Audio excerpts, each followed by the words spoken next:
ভারতে প্রাচীনকাল থেকেই নানান ভেষজ উদ্ভিদের ব্যবহার হয়ে আসছে। এই ভেষজ উদ্ভিদের ওপর ভিত্তি করে যে চিকিৎসা পদ্ধতি গড়ে উঠেছে তাকে বলা হয় আয়ুর্বেদিক চিকিৎসা পদ্ধতি।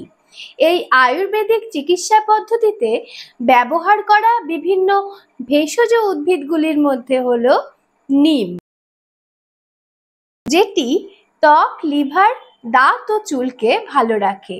ভারতের প্রায় প্রতিটি রাজ্যেই এই গাছটি সহজেই পাওয়া যায়। তুলসী হাঁপানি, সর্দি কাশি, পেটের অসুখ সহ নানা অসুখের উপশম হয় এই পাতাটির মাধ্যমে। পাশাপাশি হৃৎপিণ্ডকেও ভালো রাখতে এর ক্ষমতা অসীম।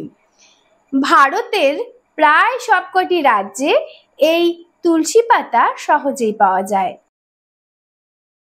বাসক পাতা সর্দি কাশি উপশমের ক্ষেত্রে এই বাসক পাতার ভূমিকা অতুলনীয়। পাশাপাশি ত্বক ভালো রাখে। এটিও ভারতের প্রায় প্রত্যেকটি রাজ্যেই পাওয়া যায়। সর্পগন্ধা এর মূল থেকে তৈরি হয় রেসারপিন, যেটি উচ্চ রক্তচাপ কমায়। পশ্চিমঘাট পর্বতের আর্দ্র অরণ্যে এই গাছটি পাওয়া যায়। সিনকোনা এই গাছের ছাল বা বাকল থেকে তৈরি হয় কুইনাইন, যেটি ম্যালেরিয়া উপশমে সহায়তা করে। এটি দার্জিলিং জেলার মংপুতে চাষ করা হয়। কালো মেঘ এটি চামড়ার বিভিন্ন অসুখ সারায়, পাশাপাশি অ্যান্টিবায়োটিকেরও কাজ করে।